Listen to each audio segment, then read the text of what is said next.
Kita masuk dalam doa.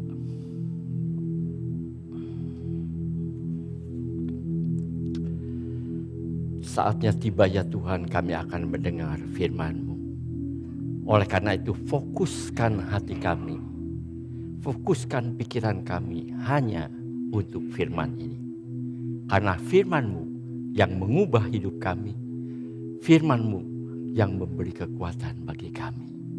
Oleh karena itu, sekali lagi ya Tuhan, konsentrasikan kami hanya untuk firman Tuhan. Berbicara Tuhan, kami siap mendengar. Berbicara Tuhan, kami siap untuk ditegur. Semuanya karena Engkau begitu mengasihi kami. Terima kasih Tuhan, terima kasih. Dalam nama Yesus kami berdoa, kami mengucap syukur. Amin. Selamat pagi saudara, shalom. Ya. Tema hari ini adalah Deliver Him Up. Ya, deliver him up. Artinya menyerahkan anaknya yang tunggal. Artinya ya. Saya akan bacakan meskipun cukup panjang saudara, supaya kita tahu lebih lengkap ya. Roma 8, 31 sampai 39. Saudara menyimak saja ya, menyimak saja. Sebab itu apakah yang akan kita katakan tentang semuanya itu? Jika Allah di pihak kita, siapakah yang akan melawan kita? Ia yang tidak menyayangkan anaknya sendiri, tapi yang menyerahkannya bagi kita semua. Bagaimanakah mungkin ia tidak mengaruniakan segala sesuatu kepada kita bersama-sama dengan Dia? Siapakah yang akan menggugat orang-orang pilihan Allah? Allah yang membenarkan mereka. Siapakah yang akan menghukum mereka? Kristus Yesus yang telah mati, bahkan lebih lagi yang telah bangkit, yang juga duduk di sebelah kanan Allah, yang malah menjadi pembela bagi kita. Siapakah yang akan memisahkan kita dari kasih Kristus? Penindasan atau kesesakan atau penganiayaan atau kelaparan atau ketelanjangan atau bahaya atau pedang. Seperti ada tertulis, oleh karena Engkau kami ada dalam bahaya maut sepanjang hari. Kami telah dianggap sebagai domba-domba sembelihan. Tapi dalam semuanya ini kita lebih daripada orang-orang yang menang. Oleh Dia yang telah mengasihi kita. Sebab aku yakin bahwa baik maut maupun hidup, baik malaikat-malaikat maupun pemerintah-pemerintah, baik yang ada sekarang maupun yang akan datang, atau kuasa-kuasa, baik yang di atas maupun yang di bawah, ataupun sesuatu makhluk lain, tidak akan dapat memisahkan kita dari kasih Allah yang ada dalam Kristus Yesus Tuhan kita. Amin saudara ya. Kita mulai coba. Kita mulai lebih mengulas lebih dalam. Dalam Roma 8:31. Sebab apakah yang akan kita katakan tentang semuanya itu? Jika Allah di pihak kita, siapakah yang akan melawan kita? Tentang semuanya itu. Semuanya itu tentang apa sih? Hari ini, hal ini telah dijelaskan oleh Ibu Eeng ya. Ibu Eeng minggu yang lalu. Jadi saya tidak akan menjelaskannya kembali. Yang akan saya jelaskan adalah jika Allah di pihak kita, siapakah yang akan melawan kita? Sebenarnya yang melawan kita, sebenarnya perlawanan terhadap kita itu banyak, malahan bertubi-tubi. Banyak saudara. Di ayat 35, dari sini kita tahu perlawanan dari kepada kita. Ya, di ayat 35 dikatakan penindasan atau kesesakan atau penganiayaan atau kelaparan atau ketelanjangan atau bahaya atau pedang. Lihatin saudara. Itulah perlawanan dari si jahat. Jadi bukan berarti tidak ada perlawanan. Tapi bagaimanapun juga tidak akan bisa mengalahkan kita jika Allah di pihak kita. Kita akan selalu menjadi pemenang. Tapi perlawanan terus-terusan. Terus-terusan. Ayat selanjutnya Roma 8 ayat 32. Ia Allah yang tidak menyayangkan anaknya sendiri, tapi yang menyerahkannya bagi kita semua, bagaimanakah mungkin ia tidak mengaruniakan segala sesuatu kepada kita bersama-sama demikian. Lihat saudara, bahkan kalau yang paling dikasihi Allah, yang paling disayangi Allah, yaitu anaknya yang tunggal, yaitu anaknya yang satu-satunya diberikan atau dikorbankan bagi kita, maka apalagi yang tidak diberikan Allah kepada kita. Segala sesuatunya akan diberikan kepada kita. Segala sesuatunya akan diberikan kepada kita. Jangan langsung berkesimpulan, oh kalau begitu minta mobil pun, minta rumah pun, minta apapun yang akan diberikan Allah kepada kita. Karena segala sesuatunya akan diberikan kepada kita. Karena segala sesuatunya akan diberikan kepada kita.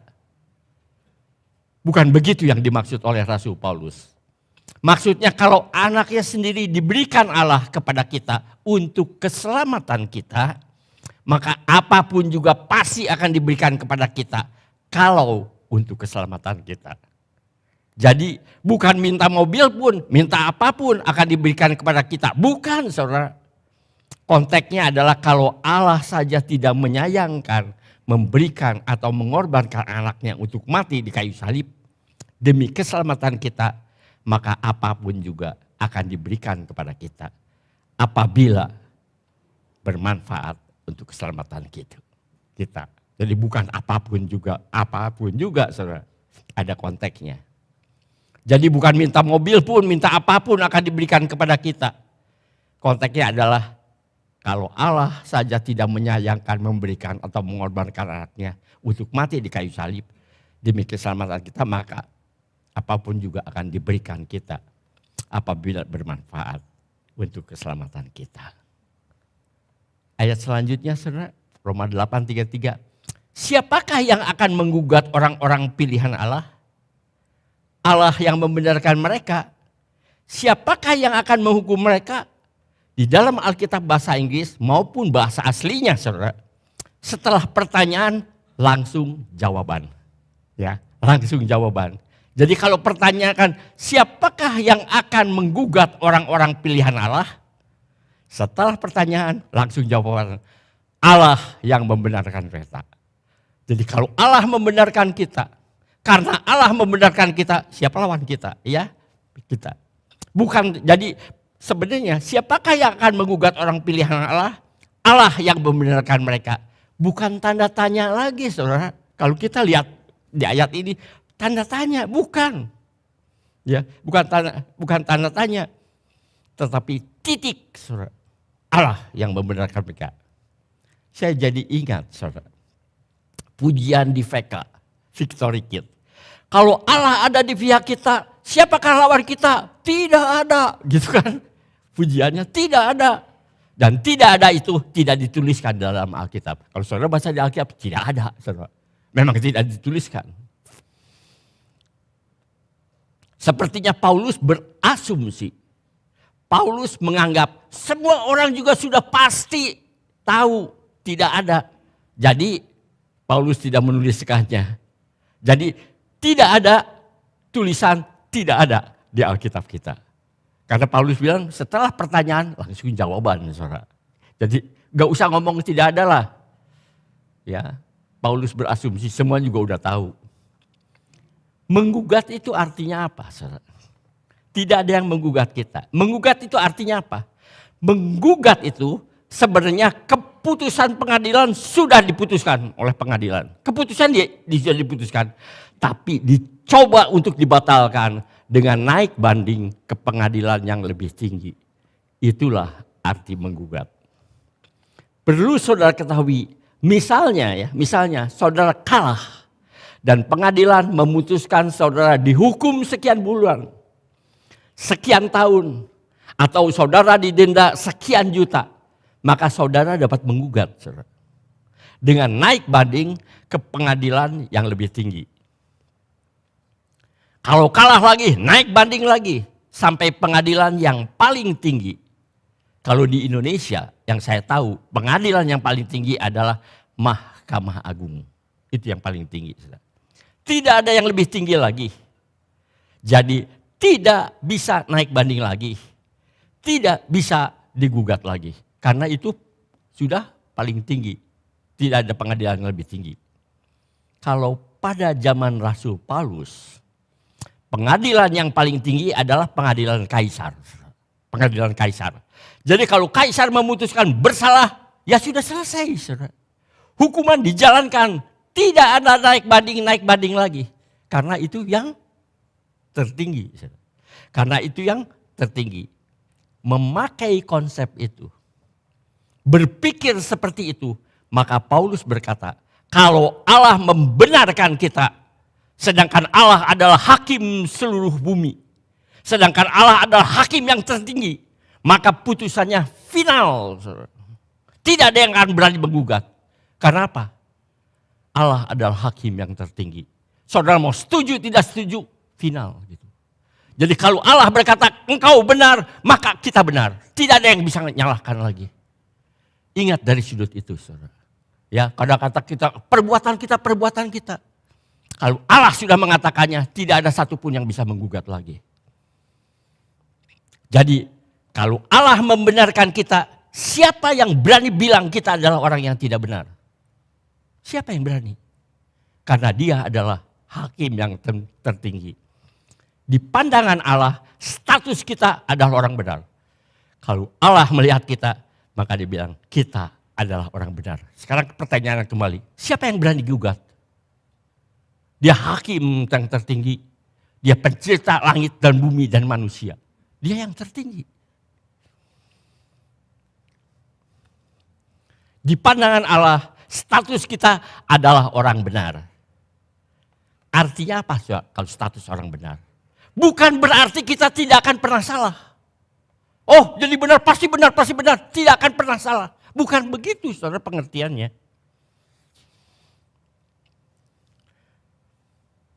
Pada waktu kita berbuat salah, kita bisa minta ampun kepada Tuhan. Dan berkata, minta ampun kepada Tuhan. Dan berkata, kata percaya, saya percaya darah Yesus menyucikan kita. Iman yang menyelamatkan kita. Setelah kita minta ampun, saudara. Dan saya bilang, saya percaya darah Yesus menyucikan kita. Allah membenarkan kita karena kita adalah orang percaya. Dan saudara tahu, orang percaya adalah orang yang di dalam Kristus. Orang kita itu cuma di dalam Kristus. Sekali lagi, kalau Allah menyatakan kita benar, maka kita benar selama-lamanya. Karena Allah, hakim yang tertinggi yang berkata, kita adalah orang benar. Status kita adalah orang benar. Bukan saja tidak ada yang menggugat kita, tapi juga tidak ada yang menghukum kita. Tidak ada yang berani, saudara. Karena Allah yang tertinggi. Kalau di Alkitab bahasa Inggris, siapakah yang akan menghukum kita? Itu bukan di akhir ayat 33, di LAI, saudara. Dikatakannya apa? Itu di akhir ayat 33. Tapi di bahasa Inggris justru di awal ayat 34. Jadi siapakah yang akan menghukum kita? Itu dikelompokkan di ayat 34. Sehingga kita yang bacanya lebih nyambung, saudara. Lebih gampang mengerti ya kelompoknya. Saya ambil dalam bahasa Inggris Roma 8 ayat 34 dan saya ambil dari NIV, saudara. Ya, NIV. Who then is the one who condemned? No one. Christ Jesus who died. More than that, who was raised to life, is at the right hand of God and is also interceding for us. Siapa yang akan menghukum kita? Tidak seorang pun. Kristus Yesus yang telah mati, bahkan yang telah bangkit, duduk di sebelah kanan Allah dan juga menjadi perantara kita. LAI mengatakan bukan menjadi perantara kita, tapi menjadi pembela kita. Jadi kalau kita merenungkan ayat ini, saudara, maka keempat hal itu, yaitu Yesus telah mati, kemudian bangkit, duduk di sebelah kanan Allah, dan menjadi pembela kita. Keempat hal inilah menunjukkan karya keselamatan Allah yang sempurna. Dia telah mati, itu menunjukkan masa lalu, betul enggak? Dia telah mati, dia sudah mati, itu menunjukkan masa lalu. Kemudian dia bangkit dan tidak pernah mati lagi, saudara. Ya. Kemudian dia bangkit, duduk di sebelah kanan Allah, menunjukkan masa sekarang. Masa sekarang dia duduk di sebelah kanan Allah. Dia sudah bangkit itu.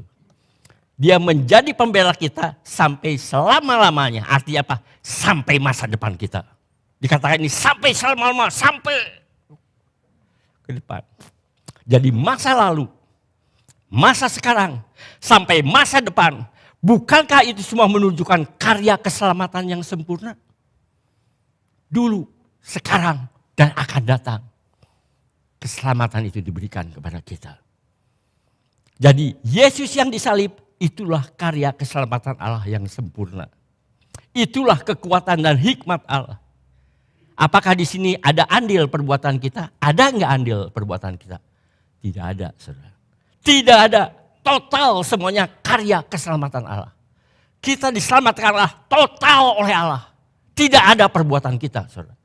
Kalau kita lihat di sini, mati, bangkit, dan selama-lamanya tidak ada faktor kita. Total karena apa? Karena anugerah Allah. Mengapa Yesus mati? Banyak alasan, saudara. Menurut John Piper ada puluhan alasan mengapa dia mati. Tapi sekarang saya hanya akan menyebabkan satu alasan saja, saudara. Satu alasan saja. Dia mati karena dia, Yesus, mengasihi kita. Dia menembus dosa manusia yang percaya kepadanya. Dan karena upah dosa adalah maut atau kematian, maka dia harus mati. Dia akan menebus kita. Kalau upah dosa maut, dia juga harus maut, saudara. Dia juga harus mati. Ya. Dia datang ke dunia untuk mati, saudara. Di atas kayu salib. Jadi kalau orang bilang, kalau dia Allah, kenapa dia harus mati? Apa? Memang dia datang untuk mati. Untuk menanggung dosa kita. Sekali lagi, tujuannya adalah untuk mati. Menebus dosa manusia. Menebus, apa artinya menebus? Menebus artinya menggantikan kita untuk menanggung hukuman atas dosa kita. Kalau Yesus menanggung hukuman atas dosa kita perlu menanggung lagi enggak? Enggak usah, saudara. Jadi keselamatan kita karena kekuatan Allah, kekuatan Tuhan Yesus. Bukan kita lagi, saudara. Karena Yesus mati menggantikan kita untuk menanggung dosa kita. Jadi kita perlu menanggung lagi? Tidak, saudara. Tidak. Yesus mati untuk menanggung hukuman dosa atas kita. Duduk di sebelah kanan Allah. Artinya kekuasaan tertinggi, otoritas tertinggi ada di tangan Yesus yang berkuasa baik di sorga maupun di bumi. Ya, duduk di sebelah kanan. Artinya duduk di sebelah kanan artinya dia mempunyai otoritas yang tertinggi. Tertinggi. Menjadi pembela kita. Saya ambil dari LAI. Menjadi pembela artinya kita aman, saudara. Enggak usah gelisah, kita aman. Kita lebih dari baik-baik saja. Karena kita ada di dalam tangan pembela yang memiliki otoritas yang tertinggi.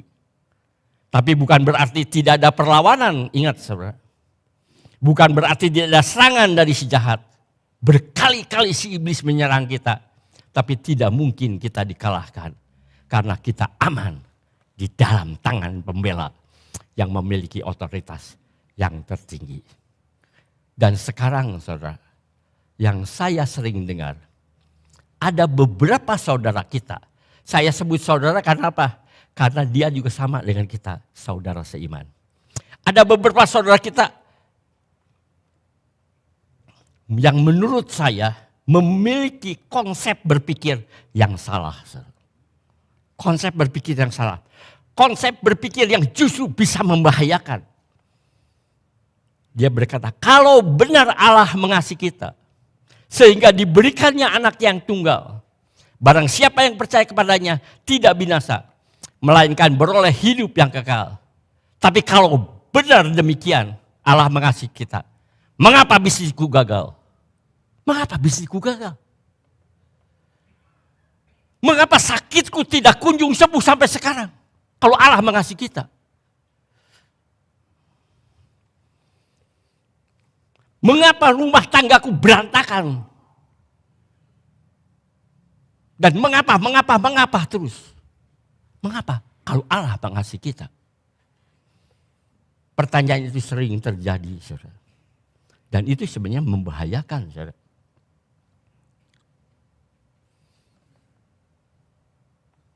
Dan saya membayangkan, saya bertanya sama dia. Jadi menurut konsep pikiran saudara kita itu, kalau Allah mengasihiku, maka seharusnya hidupku bagaimana? Hidupmu gimana? Dan dia selalu berkata, kalau benar Allah mengasihiku, sebenarnya hidupku mestinya nyaman. Karena Allah mengasihiku. Kenapa hidupku nggak nyaman? Kalau Allah mengasihiku, seharusnya hidupku berkelimpahan. Seharusnya hidupku kaya, bukan miskin seperti sekarang. Seharusnya hidupku sukses. Seharusnya hidupku selalu sehat karena Allah mengasihiku. Tapi kenapa hidupku kayak gini? Perhatikan kata-kata, seharusnya lah hidupku nyaman.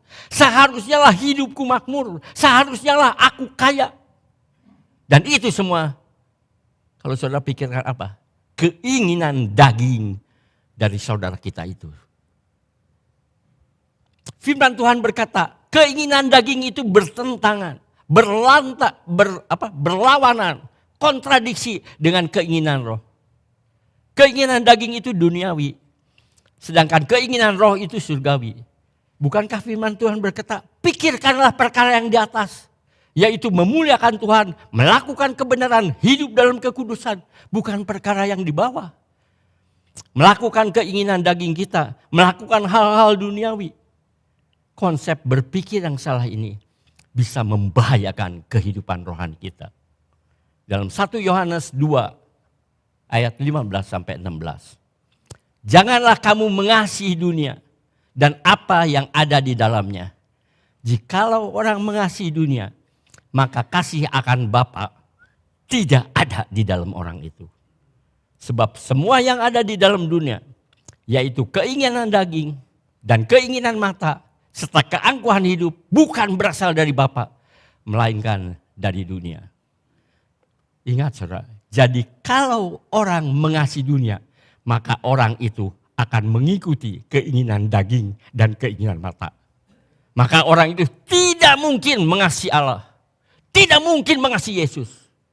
Tidak mungkin. Kalau dia mengikuti keinginan daging dan keinginan mata. Orang juga sering salah dengan pengertian. Bukankah kita sering dengan, aku lebih daripada pemenang. Apa artinya, saudara? Aku lebih dari pemenang. Seseorang pernah bersaksi, dulu bisnisku hancur, jatuh. Bisnisku hancur, tapi dengan pertolongan Tuhan, bisnisku pulih kembali. Dan sekarang aku jauh lebih kaya daripada sebelum aku jatuh. Anak-anak Tuhan bukan saja pemenang, tapi lebih dari pemenang. Pertanyaan saya, apakah benar itu maksud dari perkataan Rasul Paulus dengan lebih dari pemenang? Bukan, saudara. Bukan begitu arti lebih daripada pemenang. Jadi apa yang dikatakan Rasul Paulus sebelum berkata bahwa kita lebih daripada pemenang. Sebelum Rasul Paulus bilang aku lebih dari pemenang, dia ngomong dulu sebelumnya. Apa yang dikatakan? Sehingga kita tahu apa yang disebut lebih dari pemenang. Roma 8. 36-37. Seperti ada tertulis, oleh karena Yesus, kami ada dalam bahaya maut di sepanjang hari.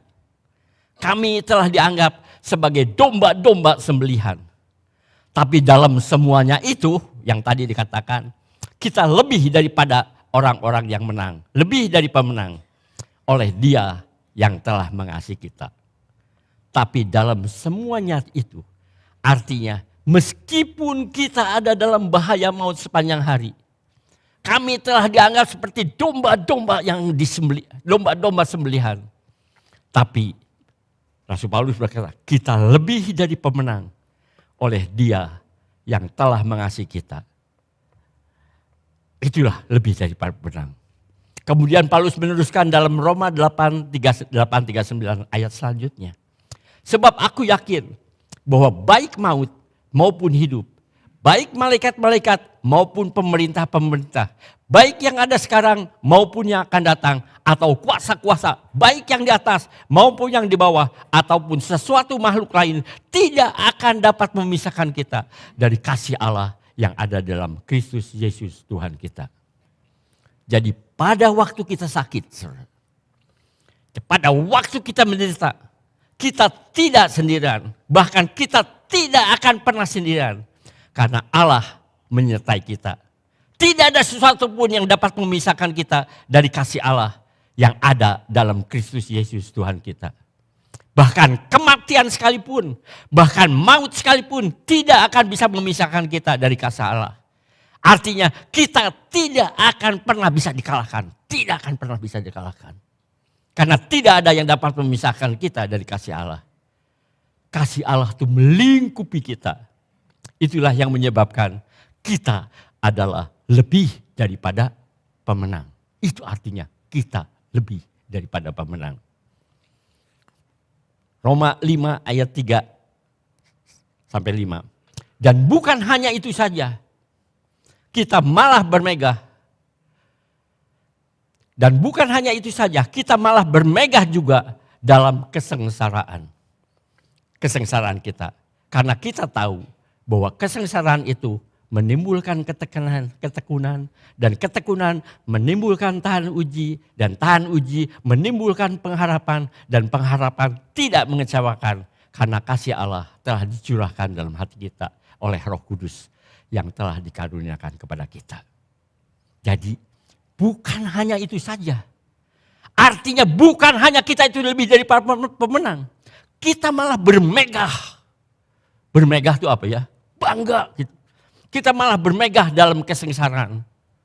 Bukan pasrah, saudara. Pasrah total dalam kesengsaraan dan berkata, ya karena kita mengikut Yesus, jadi kita sengsara. Ya itulah konsekuensinya. Bukan, saudara. Paulus berkata, bermegah. Dan bukan mengeluh dalam kesengsaraan. Ya itulah konsekuensinya. Kita harus, tidak, bukan saudara. Paulus berkata, bukan begitu.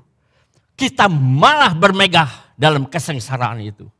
Karena ikut beserta Yesus memikul salib.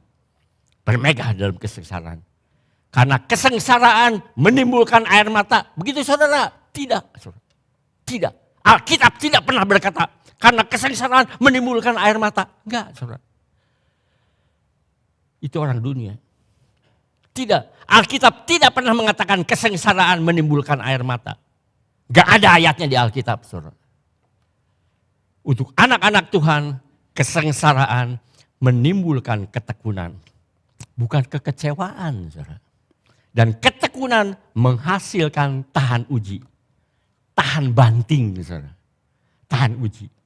Dan tahan uji membuat pengharapan kita lebih kuat lagi. Lebih kokoh lagi. Dan tidak akan pernah mengecewakan. Saya akan memberikan suatu ilustrasi, saudara.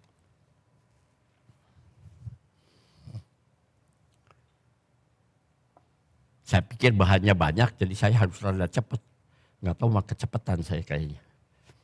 Bagaimana caranya kita memiliki antibodi? Kalau saya tanya saudara, gimana saudara bisa kuat? Kalau ada virus datang saudara tidak takut. Bagaimana caranya kita memiliki antibodi? Atau bagaimana caranya kita memiliki daya tahan tubuh? Ya kita divaksin saudara. Divaksin. Apa itu divaksin? Divaksin itu dimasukkan, disuntikan virus. Justru virusnya disuntikan ke kita. Tapi yang telah dilemahkan dalam tubuh kita. Supaya kita mengenal vaksin itu. Saudara. Vaksin itu.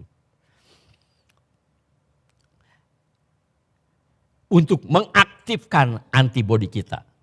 Sehingga tubuh kita menjadi kuat karena antibodi kita akan mengalahkan serangan dari virus. Demikian juga penderitaan. Demikian juga penderitaan dan kesengsaraan yang kita alami. Bukan untuk membuat kita jadi lemah, tapi justru memberikan suatu kebaikan, yaitu menimbulkan ketekunan. Menimbulkan antibodi kita. Menimbulkan ketekunan. Menimbulkan tahan uji. Dan mengakibatkan pengharapan kita lebih kokoh lagi.